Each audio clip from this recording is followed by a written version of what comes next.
सोनम रघुवंशी एक ऐसा केस जिसे हर राज्य की पुलिस अपने ट्रेनिंग के दौरान अपने नए अफसरों को पढ़ाने के लिए मजबूर हो जाएगी। एक ऐसा केस जिसमें 25 साल की लड़की की जब दिमाग की परतों को खोला जा रहा था, जब पन्ने पलटे जा रहे थे, तो खुद पुलिस भी हैरान परेशान थी। एक राज्य की पुलिस नहीं बल्कि तीन तीन राज्यों की पुलिस इस 25 साल की लड़की की कारस्तानी देखकर हैरान हैं। खुद मेघालय पुलिस मेघालय में जांच तो जरूर कर रही है, लेकिन उनकी बकायदा एक स्पेशल टीम, एक अच्छे अफसरों की टीम इंदौर में पिछले कुछ दिनों से तैनात है। और जो जो चीजें सामने आ रही हैं उसके बारे में आज बात करेंगे और बताएंगे कि किस तरीके से जो सोनम रघुवंशी है, केस के शुरुआत में अपने आप को पागल दिखाने की उसने बखूबी कोशिश की, लेकिन जिस तरीके से जेल के अंदर जब उसकी जांच पड़ताल करवाई गई तो जो ये फेल वाली जो उसकी नौटंकी थी एक तरीके से बंद हो गई है। लेकिन कोर्ट के अंदर उसने अभी भी बहुत सारे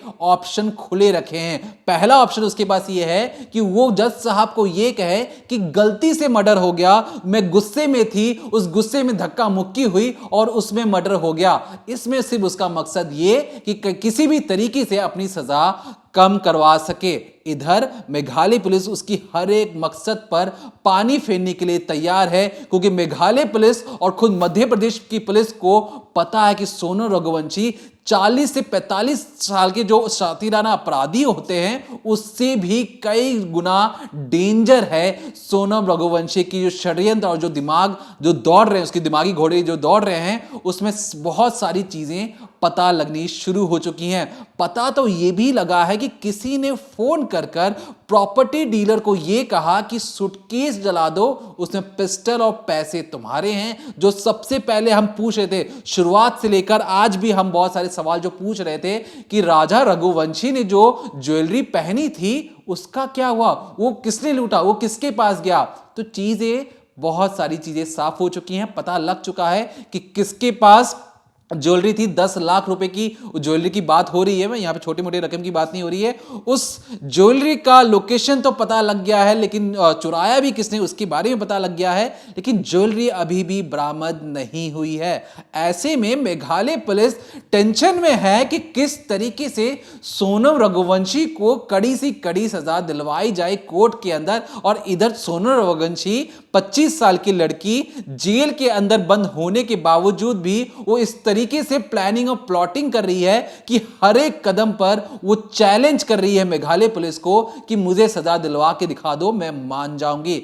लेकिन मेघालय पुलिस भी कम नहीं है। उधर मध्य प्रदेश पुलिस भी मेघालय पुलिस के साथ मिलकर जो काम कर रहे हैं, उन्हें बहुत सारी ऐसी लीड मिली है। शुरुआत में आपको पता होगा टोटल 5 लोग अरेस्ट हुए थे सोनम के साथ। अब जब हम इस वीडियो को रिकॉर्ड करने जा रहे हैं 7 से 8 लोग अरेस्ट हो चुके हैं। और जो 7वां जो 8वां नाम है आप सुनेंगे तो आपको हैरानी होगी कि किस कदर जो प्लानिंग एंड प्लॉटिंग थी। लव ट्रायंगल का मामला अब नहीं रहा है, इसमें हवाला जुड़ गया है, इसमें कुछ ऐसी चीजें जुड़ गई हैं जिसपे साफ तौर पर आरोप लगाया जा रहा है कि घर वालों ने बकायदा पैसे डाले थे सोनम के अकाउंट में और उसी पैसे से हथियार खरीदा गया। जो दाव खरीदा गया, दाव के लिए पैसे लगते हैं, वो पैसे कहां से आए जब पूछा गया तो सोनम इधर उधर टालने मटोलने की कोशिश कर रही थी। लेकिन जब जांच जैसे जैसे आगे बढ़ रही थी बहुत सारी ऐसी बातें पता लगी हैं जो इस रिकॉर्डिंग क्राइम के जरिए आपको बताएंगे, और बताएंगे कि किस कदर एक शातिर लड़की के चक्कर में बहुत जो पुलिस इन्वेस्टिगेशन है एक अपने आप में एक ऐसी केस स्टडी बन चुकी है जिसे बकायदा पुलिस वाले मजबूर हो जाएंगे अपने ट्रेनिंग के दौरान अपने अफसरों को पढ़ाने के लिए। क्या है अंदर की कहानी, तफसील से जानिए।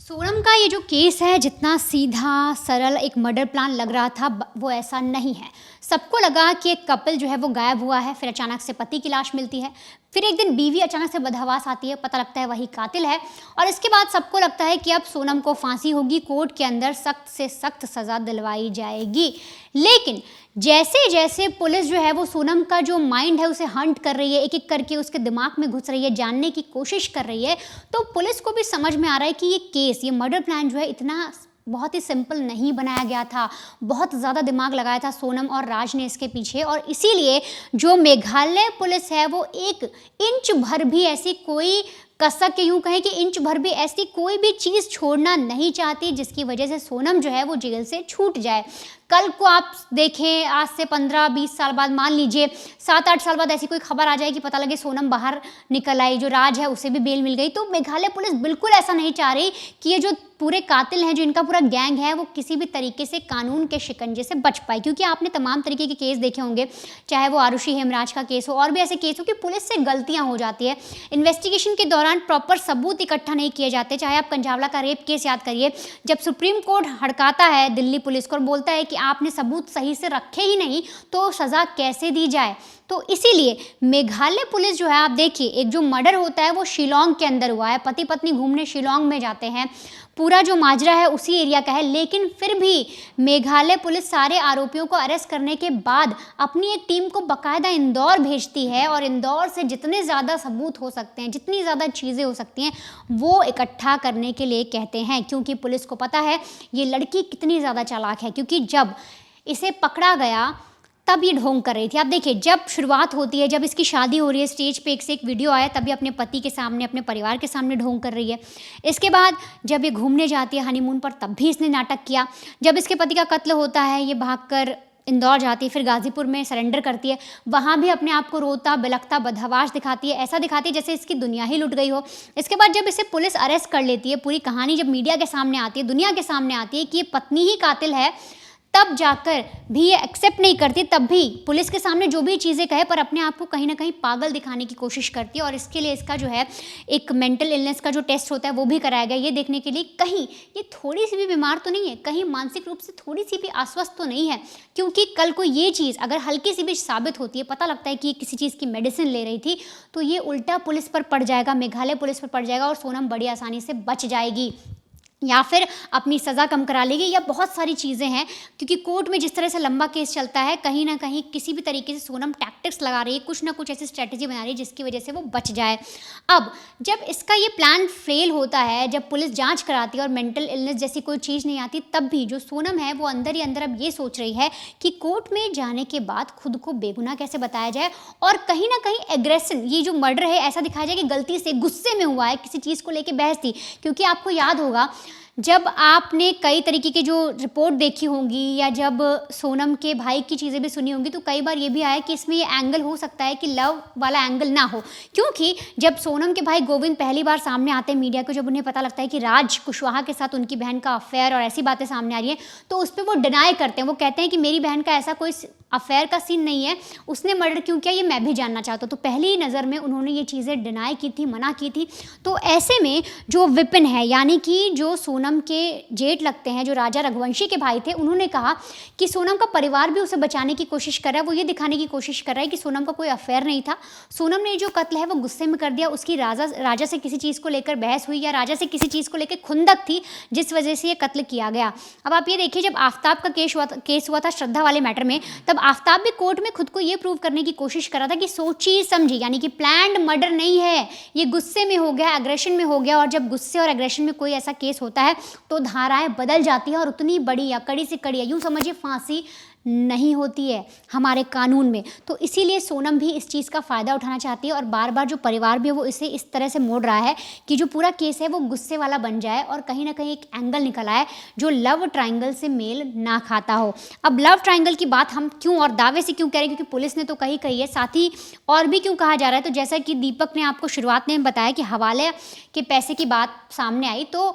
पता लगा कि जब कत्ल किया गया राजा रघुवंशी का, उससे एक हफ्ते पहले ही सोनम के अकाउंट में 7 से 8 लाख रुपए डाले गए हैं, और उसी रुपए से उसने पिस्टल खरीदी। जो काले रंग का बैग जिसे जलाने की कोशिश की गई, सबूत मिटाने की कोशिश की गई, उसमें जो पिस्टल मिली वो पिस्टल खरीदी। जब उससे बात नहीं बनी, जब ये मर्डर नहीं कर पाए, तो इन्होंने 2 दाव खरीदे। फिलहाल वो दाव भी पुलिस को मिल गया है।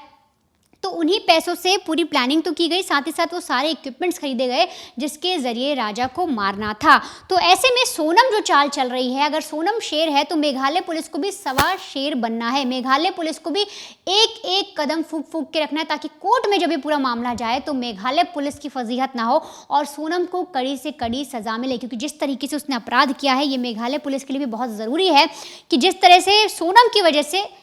एक शहर को, एक राज्य को बदनामी मिली, साथ ही साथ जो पुलिस थी, मेघालय पुलिस, उन पर भी तमाम तरीके के आरोप लगे, उन पर भी सवाल उठाए गए कि वो कैसी इन्वेस्टिगेशन कर रहे हैं। तो ऐसे में अपनी साख के लिए भी अब मेघालय पुलिस को बहुत बड़ा ये चैलेंज है कि कैसे भी करके सोनम के खिलाफ कड़े से कड़े सबूत इकट्ठा करें, जो कि कहीं से भी निरस्त साबित ना हो जब कोर्ट में जाए। क्योंकि जब ये दोनों अरेस्ट होते हैं, राज और सोनम, इसके अलावा जो बाकी इनके 3 और दोस्त थे, जब वो भी अरेस्ट हो जाते हैं, इसके बाद पुलिस इंदौर पहुंचती है और उनको ये करना ज़रूरी था कि वो सारे सबूतों को वेरीफाई करें। क्योंकि अगर वो वेरीफाई नहीं करेंगे और कल को जब वो सारे जो सबूत हैं कोर्ट में जाएंगे और कोर्ट ने एक एक करके कोई चीज़ पूछी कि अगर आप सीसीटीवी का जिक्र कर रहे हैं, आपने क्या उसे जांच करने की कोशिश की, आपने वहाँ के होटल मैनेजर से पूछा, आपने स्टाफ से बात करने की कोशिश की, तो जब इन सारी चीज़ों पर बारीकी से जब जज प्रश्न करेंगे तो मेघालय पुलिस से कोई गलती नहीं होनी चाहिए। अब ऐसे में आपको कुछ अहम सबूत हम दिखाते हैं और समझाते हैं, जिसके ज़रिए जो मेघालय पुलिस है वो सोनम को कैसे भी करके कड़ी से कड़ी सज़ा तो दिलवाएगी ही। देखिए, सबसे पहला सबूत अगर बताएं तो आप ये जो तस्वीर देख रहे हैं वो दाव की तस्वीर है, यानी हथियार की तस्वीर है। और इसका जो टेस्ट हुआ उसमें पता लगा कि जो खून लगा हुआ है इस दाव पे वो किसी और का नहीं बल्कि राजा रघुवंशी का है। तो ऐसे में ये दाव मिलना सबसे बड़ा एक सबूत है। इसे पुलिस ने सील पैक करके रख लिया है क्योंकि कोर्ट में इसे पेश किया जाएगा। अब पुलिस इसे साबित कैसे करेगी, यानी कि पुलिस की तरफ से जो वकील होंगे वो इसे साबित कैसे करेंगे, तो दरअसल जो दाव मिला है उस पर राजा रघुवंशी के खून के निशान है। लेकिन यहाँ पर पुलिस ने जो कहा जा रहा था गुवाहाटी से ये जो दाव है खरीदा गया है, वहाँ पर अपनी एक टीम को भेजकर उस दुकानदार से भी बात की है, वहाँ पर भी पूरी चीज़ टैली कर ली है, जो मैंने आपसे कहा ना वेरीफाई किया गया है। तो पुलिस ने ये जो पूरा सबूत जो पुलिस इकट्ठा करी उनको वेरीफाई करने के लिए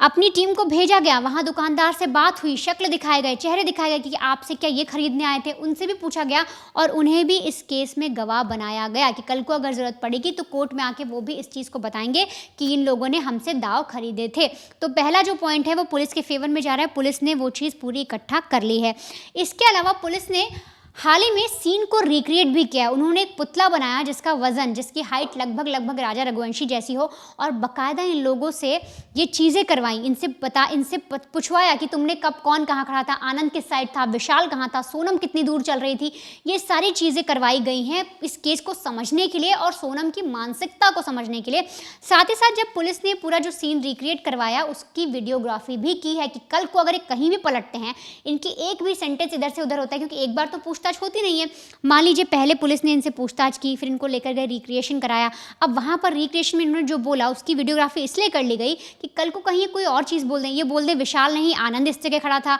आनंद तो आया ही नहीं था, दाव मेरे हाथ में था ही नहीं, ऐसी बहुत सारी चीज़ें हैं जो ये पलट सकते हैं। तो इसलिए पुलिस ने उसकी पूरी वीडियोग्राफी भी कर ली है कि सोनम के बचने की इतनी सी भी गुंजाइश ना रहे। इसके अलावा जो जीपीएस ट्रैकर की बात हो रही थी, हमने आपको पहले बताया था कि जो स्कूटी ली गई थी रेंट पर उसमें जीपीएस ट्रैकर लगा हुआ था। अब वो जीपीएस ट्रैकर आप कोर्ट में पुलिस ऐसे तो नहीं बोल देगी कि देखिए हमने जो देखा लाइव लोकेशन के जरिए तो हमें पता लगा कि जीपीएस जो है उसकी लोकेशन स्कूटी की यहाँ मिली और लाश 25 किलोमीटर दूर मिली। ऐसा तो पुलिस कुछ कर नहीं सकती। तो पुलिस ने बाकायदा डॉक्यूमेंट बनाए हैं, फाइल में एकदम रिपोर्ट लिखी है और बाकायदा टाइम के हिसाब से लिखी है। जब स्कूटी ली रेंट पर राजा ने वो लिखा, इसके बावजूद ये भी लिखा कहाँ तक स्कूटी गई, कहाँ पर उसका जीपीएस बंद हुआ, यानी कि वो दिखा रहा है कि स्कूटी बंद है। इसके अलावा पुलिस ने देखा कि जो बाकी आरोपी भी थे उन्होंने भी स्कूटी ली थी, यानी कि 3 स्कूटी थी, एक राजा रघुवंशी और सोनम की थी जो रेंट पे ली गई। और सोनम ने जो कातिल प्लान किए थे, जो उसके दोस्त यार थे, जब उसने उनको ही बुलाया था तो वो भी घूमने के बहाने उन्होंने भी रेंट पे स्कूटी ली थी। तो उन जो कातिल थे उन्होंने 2 स्कूटी ली थी, एक पे 2 लोग बैठे थे, एक पे 1 शख्स बैठा था और उन्हीं दोनों स्कूटी से लोग वापस भी आए थे राजा का कत्ल करने के बाद। तो ये जो 3 स्कूटी थी राजा की और 2 कातिलों की स्कूटी, ये पता लगता है कि 18 मिनट तक ये जो स्कूटी थी ये साथ थी। ना सिर्फ पुलिस ने जो जीपीएस ट्रैक किया वो राजा की स्कूटी का किया है, बल्कि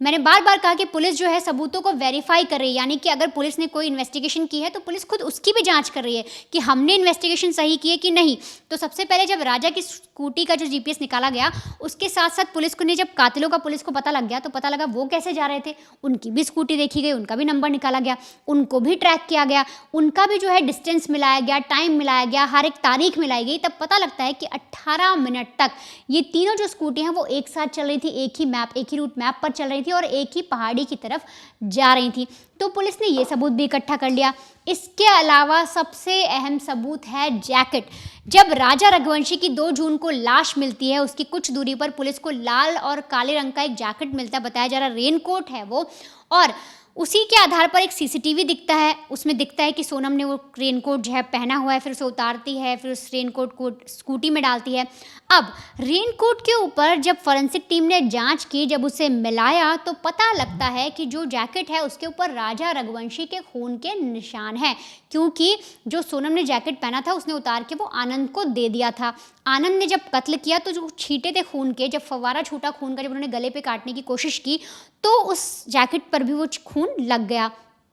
अब थोड़ी देर जाने के बाद आनंद वो जैकेट जो है उतार कर उस जंगल में फेंक देता है। अब जब पुलिस को मिलता है तो पुलिस ने एक जांच तो कर ली जिसमें पता लगा कि खून के छींटे राजा रघुवंशी के हैं, लेकिन उस जैकेट को सोनम और आनंद ने पहना था, ये पुलिस को अभी वर्बली पता है, सोनम और आनंद के द्वारा बताया गया, जो स्टोरी पूरी बनी उसके जरिए। फिलहाल पुलिस को उसकी फोरेंसिक जांच भी करानी है, सोनम और आनंद का कोई भी ऐसा हिस्सा, कोई भी ऐसी चीज़ उससे मैच करानी है कि वो जो जैकेट है वो दोनों ने पहनी थी, जिससे पुलिस का जो एक सबूत और है वो और मजबूत हो जाएगा। तो इसीलिए एक एक करके जो पुलिस है सारे सबूत इकट्ठा करती जा रही है, उन्हें अपनी तरफ से वेरीफाई कर रही है ताकि कोर्ट में कल को उन्हें डांट ना पड़े। और जिस तरीके से सोनम ने इस वारदात को अंजाम दिया है, बहुत ज़रूरी है कि पुलिस जो है सोनम को कड़ी से कड़ी सज़ा दिलाए। लेकिन यहाँ पर एक चीज़ और है कि लगातार पहले 5 लोग अरेस्ट होते हैं सोनम के साथ मिलाकर, इसके बाद 2 और अरेस्ट होते हैं जिसमें पता लग जाता है एक बिल्डर है और एक जो है बलवीर नाम के गार्ड हैं, जहां देवास में सोनम रुकी हुई थी। लेकिन एक शख्स है लोकेंद्र करके, उनका नाम है लोकेंद्र तोमर। अभी आप जो तस्वीर देख रहे हैं ये नया एक चेहरा सामने आया है और बताया जा रहा है इसी शख्स ने फ़ोन करके जो शिलोम जेम्स हैं, जो कि बताया जा रहा है बिल्डर हैं उस देवास वाले फ्लैट के जहां पर सोनम छुपकर रुकी थी, उन्हें ऑर्डर दिए थे कॉल पर और कहा था कि फ़ौरन जो बैग है काले रंग का उसे जला दो, उसमें जितना सामान है मिटा दो, सारे सबूतों को नेस्तनाबूद कर दो, सारे सबूतों को किसी भी तरीके से मिटा दो, पुलिस को कुछ मिलना नहीं चाहिए। तो आखिर कितने किरदार और शामिल हैं? एक एक करके सोनम के इस केस में नई नई कड़ियाँ जुड़ती जा रही हैं, कहीं सहेली का भी एंगल आ रहा है। अब हम जो सबसे पहले सवाल उठा रहे थे कि पुलिस को बहुत सारी चीज़ें बरामद करनी होंगी, जैसे हमने आज सबूत के बारे में बोला कि पुलिस को एक एक करके जो सबूत इकट्ठा करी है उसमें वो कैश भी सबूत है, वो ज्वेलरी भी सबूत है, और हमने पहले भी सवाल उठाया था कि आखिर वो सामान अब तक क्यों नहीं मिला। तो पुलिस जो है बहुत ही पेचीदा तरीके से समझ गई है कि जो केस है बहुत ज़्यादा घूमा हुआ है, इतना सरल है नहीं जितना दिख रहा है, और इतना आसान भी नहीं है सोनम को सज़ा दिलवाना, क्योंकि जितनी बड़ी वो नाटकबाज है, जितनी तरीके से वो नाटक कर रही है, पुलिस को भी गुमराह करने की कोशिश करी है। अभी तक सोनम ने अपने मोबाइल का पता तक पुलिस को नहीं बताया, तो सोचिए कितनी चालाक है लड़की और कैसे कैसे पुलिस को घुमाने की कोशिश करी। और सोनम अब ये सोच रही है कि इसने अपने फैमिली को घुमा दिया, अपने हस्बैंड का कत्ल कर दिया, अपने फ्रेंड्स का यूज़ कर लिया एक मर्डर करवाने के लिए, और साथ ही साथ अब जो सोनम है वो ये भी कोशिश करे किस तरीके से जो सोनम है वो कोर्ट में अब अलग तरीके से अपने आप को बेगुनाह साबित कर पाए, या फिर वो ये दिखा पाए कि उसने जो कत्ल है वो किसी प्लान तरीके से या कोई साजिश के तहत नहीं किया है। देखिए, जो अब तक आपने कहानी समझी ये घूम रही थी मेघालय के आसपास के इलाकों में। मेघालय पुलिस को उस जगह से निकलना पड़ा और जाना पड़ा कातिल की मांद में। कातिल का मांद मतलब जहां पर कातिल का घर है, कातिल जहां पर कई दिनों तक रहा। कातिल कौन? सोनम रघुवंशी। कातिल जब उस घर में था और जिस अपने शिकार के आसपास मंडरा रहा था, तब कातिल की हरकतें क्या थी? क्योंकि कातिल को पता था कि कब उसे अपना शिकार करना है, कहाँ पर लेके जाके करना है, लेकिन उसने सबसे बड़ा सवाल कि उसने अपने घर पर ये सारी चीज़ें क्यों नहीं की। जब मेघालय में इंदौर पुलिस तैनात होती है तो वो सबसे पहला काम वो ये करती है, जानने और समझने की कोशिश करती है कि जो सोनम है उसका हाव भाव क्या था शादी के बाद, जब से वो घर पर आई थी, क्या वो मिलनसार थी, क्या अपने घर वालों से मिलती जुलती थी, उसका व्यवहार किस तरीके से था राजा के साथ, हर एक चीज़ को स्टडी किया जा रहा था। जब पुलिस ने सारी चीज़ें स्टडी की तो पुलिस को समझ में आया कि हो सकता है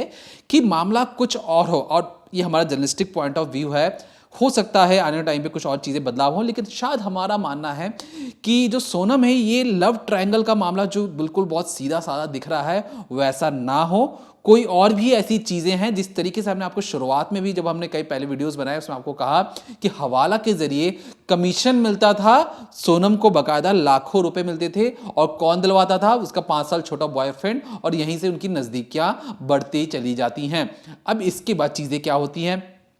सोनम के जिस जगह पर वो फैक्ट्री में काम करती थी, उनके हर एक एम्प्लॉयज़ को बाहर बुलाया जाता है, उनसे कई मिनटों तक, कई घंटों तक बातचीत होती है और समझने की कोशिश होती है उन लोगों से कि क्या आपने कोई भी गड़बड़ियाँ देखी हैं, क्या आपको लगता है कि सोनम और राज जो खुशवा हैं दोनों बहुत करीब हैं। हर एक एम्प्लॉय से सोचिए, पूछा जाना कि आप मालकिन की बेटी क्या इस तरीके के क्राइम में संलिप्त है या नहीं है, ये पुलिस छान छान के चीज़ें निकाल रही हैं। अब यहाँ पर एमपी पुलिस फैमिली वालों से बात कर रही है, फैक्ट्री में जहाँ पे वो एचआर के बतौर काम करती थी वहाँ से इंफॉर्मेशन कलेक्ट कर रही है। तभी वहाँ पर कुछ रोज पहले जो रिपोर्टर्स हैं उन्होंने एक शख्स से बात की जहाँ पर सोनम एक फ्लैट पर रुकी थी। एक प्रॉपर्टी डीलर है जहां पर उसने बकायदा कहा कि देखिए बकायदा मुझे पैसे मिले हैं, आधार कार्ड के जरिए मुझे उन्हें सब कुछ दिखाया, तो मुझे उनकी चीज़ों पे कोई शक नहीं हुआ। इसके बाद मैंने उन्हें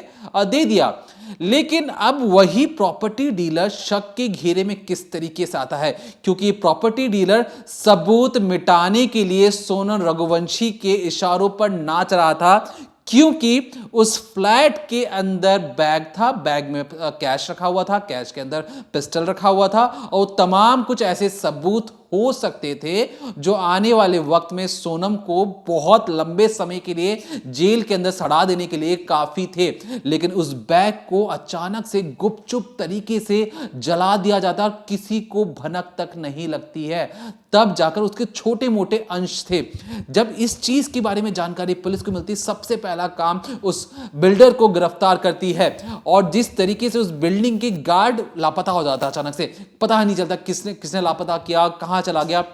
उसको ढूंढा जाता है, उसे गिरफ्तार किया जाता है। अब आप मामला समझ रहे हैं। मामला पहले था कि राज कुशवाहा बॉयफ्रेंड है, लेकिन एक बिल्डर जानबूझकर बैग जला देता है, कोई सबूत नहीं मिलता। उस बिल्डिंग के नीचे जो गार्ड रहता है वो भी गायब हो जाता है। ऐसे में हवाला के जरिए जो पैसे मिल रहे थे सोनम को, क्या कुछ ऐसी चीजें गड़बड़ियां हो गई थी और सोनम जो अब तक जो कहानी पूरी दुनिया को समझा रही है कि देखिए भैया वहां पर मैं 3 कातिलों को लेके गई, ये सिर्फ और सिर्फ एक मोहरा है किसी बड़ी मछली को छुपाने के लिए। क्योंकि जो चीजें अब सामने आ रही हैं, पहले जो 5 लोग थे तो वो तो मान रहे थे कि अब सोनम के हमने कहने पर जो चीजें कर दी हैं, लेकिन बाकी की लोग जो अरेस्ट हो रहे हैं इनका किस तरीके का कनेक्शन है, किसके इशारे पर। जिस तरीके से वनिता ने बताया कि किसी ने फोन करके कहा कि भैया बैग जला दो, क्यों बैग जला दो, उस बैग में ऐसे क्या था जिसके मिलने से इस पूरे केस की दिशा और निर्देश पूरे बदल जाते। लेकिन उस बैग को जलाकर एक बहुत बड़े सबूत से रुखसत दिया गया है मेघालय पुलिस को कि चाहे मेघालय पुलिस जितनी भी अब कोशिश कर ले उस सबूत पर उनके हाथ ना लगे। लेकिन पिस्टल जो खरीदने का मामला सामने आया है, कैश रखने का जो मामला सामने आया है, यहां पर जब बात होती है जीरो टॉलरेंस की क्राइम की, जीरो टॉलरेंस से कहने का मतलब कि अगर उसके पास लाइसेंस नहीं है या किसी ने भी वो पिस्टल लिया, क्या उसने लाइसेंस के बलबूते लिया, नहीं लिया है, अगर बिना लाइसेंस के लिया है तो किसने हथियार बेचा। और मध्य प्रदेश पुलिस के आसपास इतनी आसानी से अगर हथियार मिल रहा है तो सोचिए क्या ये लॉ एंड ऑर्डर पर सवाल या निशान नहीं है, क्या एमपी पुलिस से सवाल नहीं पूछे जाने चाहिए। क्योंकि जो चीजें सामने आ रही हैं, अगर एमपी पुलिस ठीक से बता दी कि देखिए पिस्टल नहीं था बैग के अंदर तो ये ठीक है, लेकिन अगर एमपी पुलिस भी अगर उसमें अपनी जांच पड़ताल में उन्हें पता लग जाए कि पिस्टल कहां से लिया गया था, कैसे लिया गया था और बैग के अंदर छुपा कर रखा गया था, तो ये एक पूरे नेक्सस को काम करने की जरूरत है। क्योंकि सोनम सोचिए मेघालय में ले जाकर अपने शिकार का शिकार करती है, लेकिन वो हथियार खरीद रही है इंदौर में, दाव खरीद रही है गुवाहाटी में। तो इसका जो नेक्सस है या जो क्राइम करने का जो तरीका है, सोचिए इसकी कितने लोगों के साथ उठना बैठना होगा, कितने बड़े बड़े क्रिमिनल को ये जानती होगी कि इसी बड़ी आसानी से आप और हम जैसे लोग अगर जाके बोलें कि भैया हमें पिस्टल खरीदना, किराने की दुकान पे 2 झापड़ लगाएगा, लेकिन इस लड़की को बड़ी आसानी से कैसे सारे हथियार मिलते चले गए और किसी ने रोका तक नहीं। तो क्या सोनम किसी बड़े नेटवर्क का एक छोटा मोटा मोहरा है और उस मोहरे को किसी तरीके से ठिकाने लगाने के लिए उसके पति को मरवा दिया गया। एक ऐसी कहानी है जिसमें खुद मेघालय के डीजीपी कह रही है कि लव ट्रायंगल के मामले में हम तो जांच कर रहे हैं, लेकिन जो चीजें इस पूरी जांच पड़ताल में सामने आ रही हैं वो कहीं ना कहीं बहुत सारी ऐसी चीजें हैं, बहुत सारे ऐसे अनसुलझे सवाल हैं जिसे डिकोड करने की जरूरत है इस केस में, तब जाकर ये केस अच्छे तरीके से सॉल्व हो पाएगा। ये जो सोनम नाम की जो औरत है, उसके दिमाग की परतों के अंदर ऐसे कौन कौन से साजिश और षड्यंत्र छिपे हैं जिसे बाहर निकालकर डिकोड करने की जरूरत है, और इसे एक मिसाल के तौर पर, केस स्टडी के तौर पर हर एक पुलिस ट्रेनिंग इंस्टीट्यूट में इसे पढ़ाना चाहिए, ताकि पता लग सके कि एक 25 साल की लड़की किस कदर परफेक्ट क्राइम कर ही चुकी थी। वो तो गलती से पुलिस के ड्रोन ने राजा रघुवंशी की बॉडी को देख लिया और तब जाकर भांडा फूटता है, क्योंकि इस परफेक्ट क्राइम में इस लड़की ने जो प्लानिंग और प्लॉटिंग की थी, वो किसी शातिर अपराधी को भी मात देने के लिए काफी